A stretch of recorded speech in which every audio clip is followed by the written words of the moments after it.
question. First one.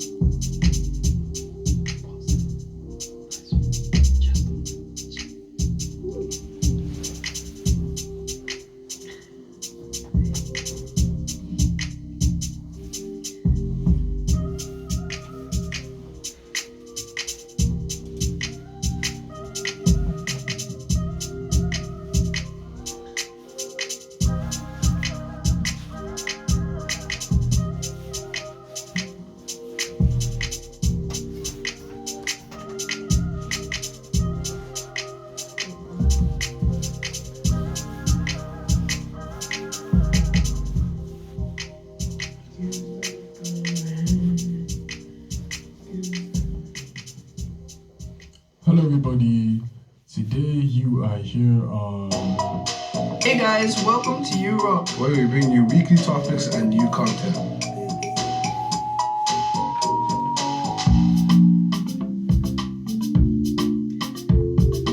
This is Europe Radio, bringing you global entertainment. Have fun.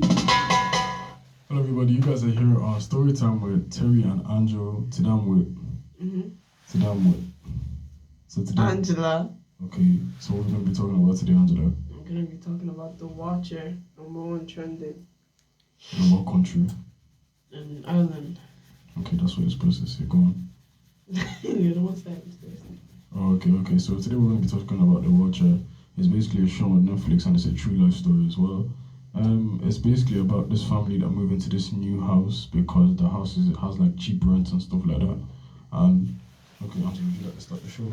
So, they moved into this house because the house, everyone just admired the house. It was very expensive, very, very expensive. It's like a posh thing. In America, they call it the Suburbs.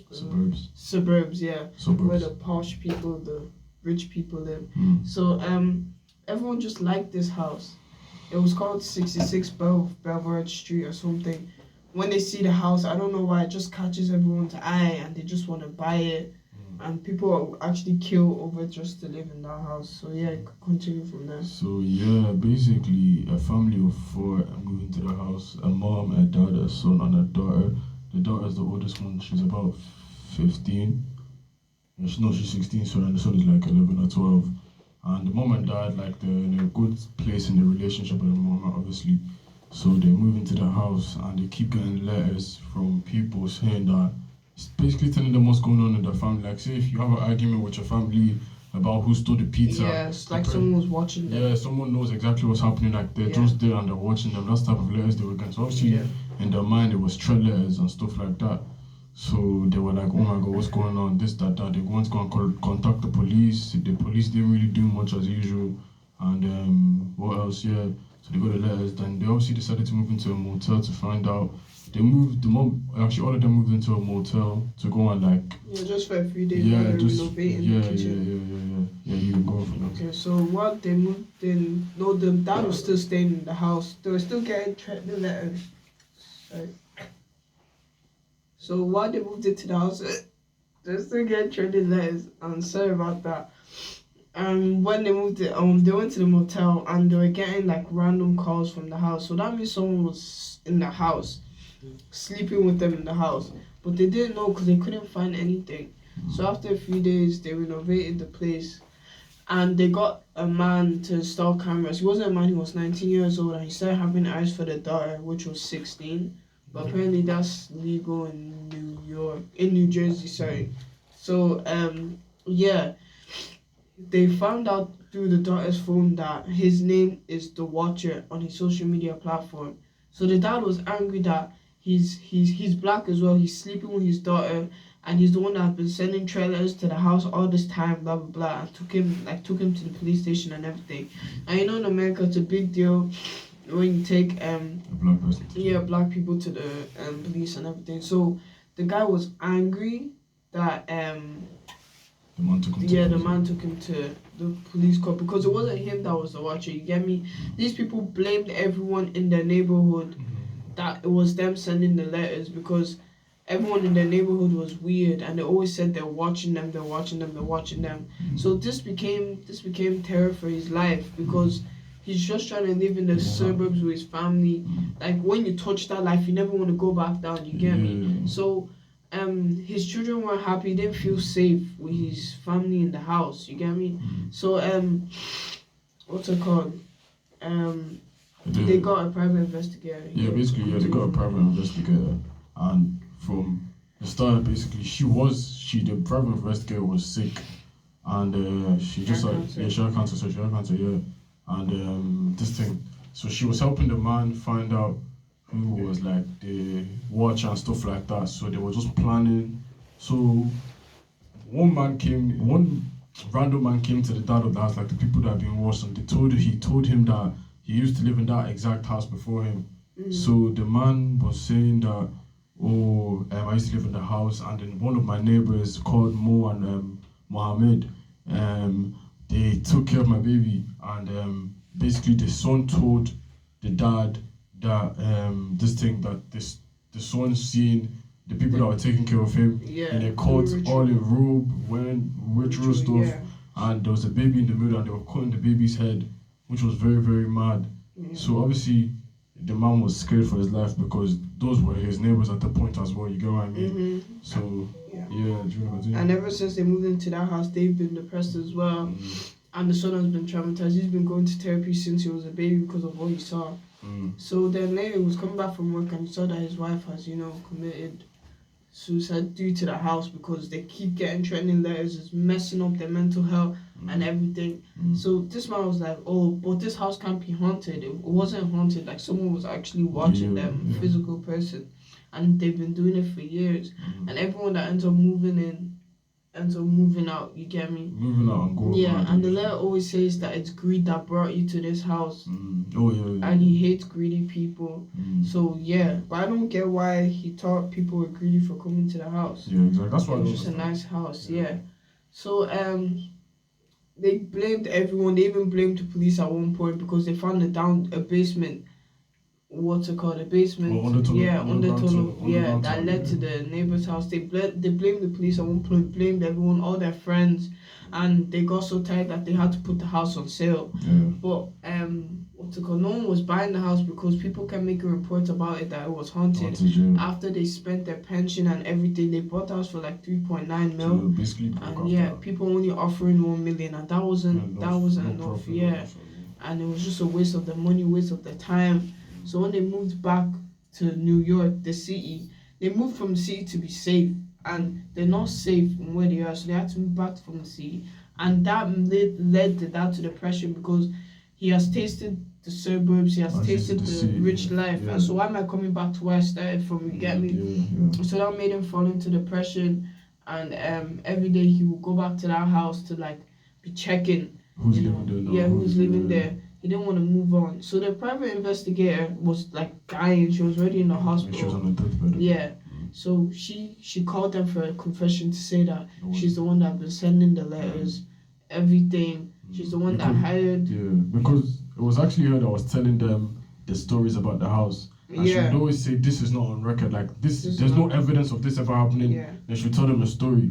So obviously basically making them more afraid so they can move out. So they won't like think it's her that's doing all this stuff. She was basically bringing up new suspects, new stuff like that to like about who got murdered in the house, blah blah. Then the man was like, we trusted you, so why would you do all this stuff like that?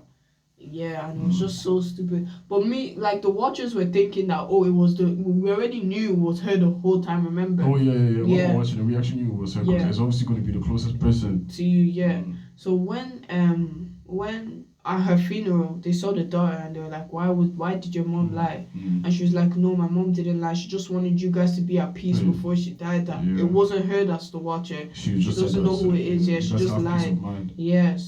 Because the man was going mental. Then what's it called? So they still haven't found who the watcher is, and they moved out of the house. And you know the girl, the woman's friend, the wife's friend. That's the person that sold them. That's real estate agent. She wanted that house as well. So she was always telling them, just sell it, just sell it, just sell it. Then when they sold it, she was the person that bought it. because she wanted the house to herself. Yeah. And it's a very big house, by the way. Then when she moved in, the What, Watcher sent her the letter. Yeah. Mm. And killed her dog. And what else did she do? They chased her out the house. Yeah, basically chased her out the house. After that, she put the house on sale the next day. She said she's not living there. Yeah. She finally believed them because everyone thought they were crazy. Yeah, yeah. But yeah, it wasn't their fault as well. And it wasn't even the neighbors at the end of the day as well. It's like it was good. Because No, I there don't was the think neighbors it that was had the tunnel. Why would the neighbors have a tunnel into your gaff if it's not them that's It was watching an old house, and back in the day, people, it was normal. Remember when they were in the tunnel and they seen that man, then that man went to the old woman, you know Jasper? I still don't think it's him. Bro, it's them if they clearly have that tunnel. They even have secret society group, guy. That was fake. Remember, they said he was a drug dealer. He didn't even know what he was saying. He was a junkie. The guy that was explaining the story. Oh. Yeah, he was a junkie. He was on drugs. Remember when he was crying outside with the bottle? That story was made up. Oh, yeah. Yeah, so I don't think it's the neighbors. Okay, true. Yeah. So what's it called? They moved back to New York and they just had to move on with their lives and just accept that they could never live in that house. You get me? Yeah. So everyone that used to live in that house will always just come and stand outside the house and be like, "Wow." Just admire the house. Yeah, just admire the house. Basically, I don't know why people fancy the house so much. Because it's just a house, like Yeah. you build that type of house if you want, even for cheaper money as well. Yeah, but it was a nice house though. So yeah. At the end of the day, the Watcher have still not been found till this day. It's based on a true life story. So they never found out who the Watcher was. So when people move in there, they end up moving out because they still getting tortured in the house and everything.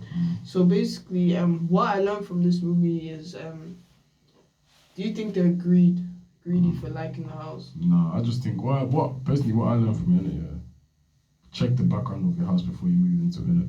Yeah, but You should know the background. I think those are houses in like America. See, like us in Ireland. Yeah, that's for the people that are moving into houses that have been up for time, like, cause that house has been up for time, and you don't know if anybody have passed away in it. If something traumatic happened, like, you understand, you need to check the past of it, and like, just be careful who's around you because obviously the neighbors have something to do with it, in my opinion, bro. And they were still there staying in the house. Like, when stuff is getting bad, you should just leave, you understand? Yeah, but they tried to leave and no one was buying the house. If they're offering you 1 million after you paid almost 4 million, would you take it?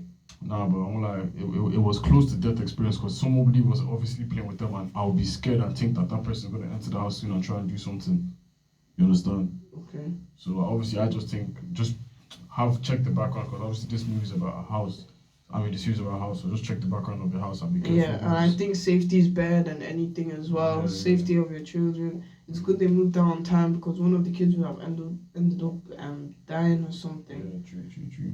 What else did you learn? I just learned that obviously, what was it? Don't keep secrets in your family as well because you know the way the daughter was keeping the secret that she was talking to that boy. Obviously, maybe she didn't trust her parents to talk to them about it. Do you get me? Yeah, because they were strict. And the mom was obviously keeping secrets from the wife as well. The way he wrote that letter as well, didn't it? Yeah. So yeah. Is that what you learned? Yeah. What about you? I learned that I think it does have to do with greed a bit though. For the because they actually could have moved out. Yeah, they could have moved out ages ago, but because he felt that I'm living with these rich people. Why am I going back? It's not like where they were living before was poor, but he just wanted to be up there. He wanted to tell everyone, I'm living in the suburbs. Yeah, everything. So it basically did have to do with greed and everything. And he was willing to, like, if his wife didn't insist on moving out, they would have lived there. He wouldn't care if they. You're sending him there. Yeah. True away until they come and kill him. That's his own. Exactly. So yeah, but that's life though. When we all taste of their lifestyle, no one wants to go back down to where they came from. But it's better to make You should be able to stay composed there. Yeah, true. So yeah, that's what we learned from the Watcher, basically. Hopefully they find who's watching them soon. Yeah, thanks for listening. Shout out to Uncle Mado, the best DJ in Ireland. Happy birthday to you. God bless you. Many more years. Thank you for watching. Make sure you come back every Friday, 2 p.m. to watch Torrido Land on URock Media 1 on Instagram and Facebook, and URock TV on YouTube. Have a blessed weekend and stay blessed. And make sure you always watch your back.